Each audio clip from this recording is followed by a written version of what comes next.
آج کی اس ویڈیو میں آپ کو ایک نسخہ بتانے والا ہوں، اور وہ نسخہ یہ ہے کہ تنخواہ کے پیسوں کو مہینے کی آخری تاریخ تک کیسے بچایا جا سکتا ہے۔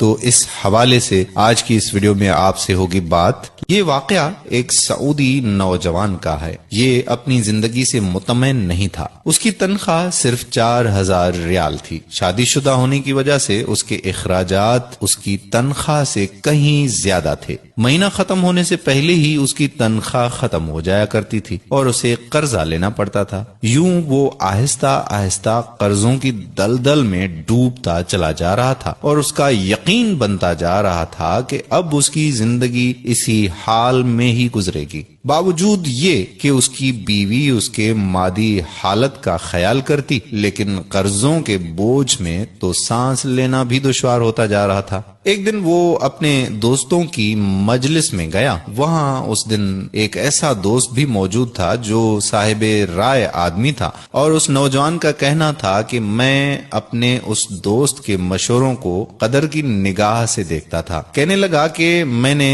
اسے باتوں باتوں میں اپنی کہانی کہہ سنائی اور اپنی مالی مشکلات اس کے سامنے رکھی۔ اس نے میری بات سنی اور کہا کہ میری رائے یہ ہے کہ تم اپنی تنخواہ میں سے کچھ حصہ صدقہ کے لیے مختص کر لو۔ اس سعودی نوجوان نے حیرت سے کہا کہ جناب، مجھے تو گھر کے خرچے پورے کرنے کے لیے قرضے لینے پڑتے ہیں اور آپ صدقہ نکالنے کا کہہ رہے ہیں۔ خیر، میں نے گھر آ کر اپنی بیوی کو ساری بات بتائی تو بیوی کہنے لگی کہ تجربہ کرنے میں بھلا کیا حرج ہے، ہو سکتا ہے کہ اللہ تعالی تم پر رزق کے دروازے کھول دے۔ کہتا ہے کہ میں نے ماہانہ 4000 ریال میں سے 30 ریال صدقے کے لیے مختص کرنے کا ارادہ کیا اور مہینے کے آخر میں اسے ادا کرنا شروع کر دیا۔ سبحان اللہ، قسم کھا کر کہتا ہوں کہ میری تو حالت ہی بدل گئی۔ کہاں میں ہر وقت مالی ٹینشنوں میں اور سوچوں میں رہتا تھا، اور کہاں اب میری زندگی گویا پھول ہو گئی ہو جیسے، ہلکی پھلکی آسان۔ قرضوں کے باوجود میں خود کو آزاد محسوس کرتا تھا۔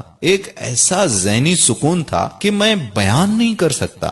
پھر چند ماہ بعد میں نے اپنی زندگی کو سیٹ کرنا شروع کر دیا، اپنی تنخواہ کو حصوں میں تقسیم کیا، اور یوں ایسی برکت ہوئی جیسے پہلے کبھی نہیں ہوئی تھی۔ میں نے حساب لگایا اور مجھے اندازہ ہو گیا کہ کتنی مدت میں انشاءاللہ قرضوں کے بوجھ سے میری جان چھوٹ جائے گی۔ پھر اللہ جل شانہ نے ایک اور راستہ کھولا، اور میں نے اپنے ایک عزیز کے ساتھ اس کی پراپرٹی ڈیلنگ کے کام میں حصہ لینا شروع کر دیا۔ میں اسے گاہک لا کر دیتا اور اس پر مجھے مناسب پروفٹ حاصل ہو جاتا۔ الحمدللہ، میں جب بھی کسی گاہک کے پاس جاتا وہ مجھے کسی دوسرے تک رہنمائی ضرور کرتا۔ میں یہاں پر بھی وہی عمل دہراتا کہ مجھے جب بھی پروفٹ ملتا میں اس میں سے اللہ کے لیے صدقہ ضرور نکالتا۔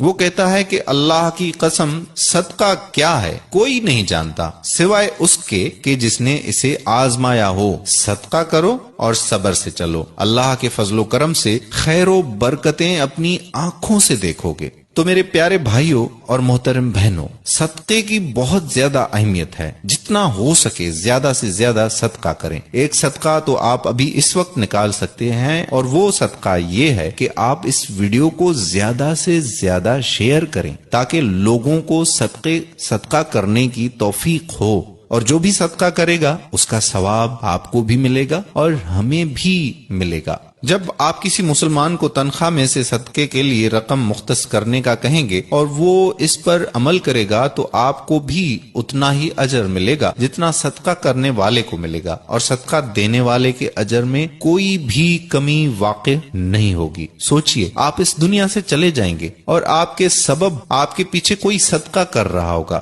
صدقے کی نیت سے اس ویڈیو کو زیادہ سے زیادہ اپنے دوستوں احباب کے ساتھ شیئر کریں۔ آخر میں وہی التجا کہ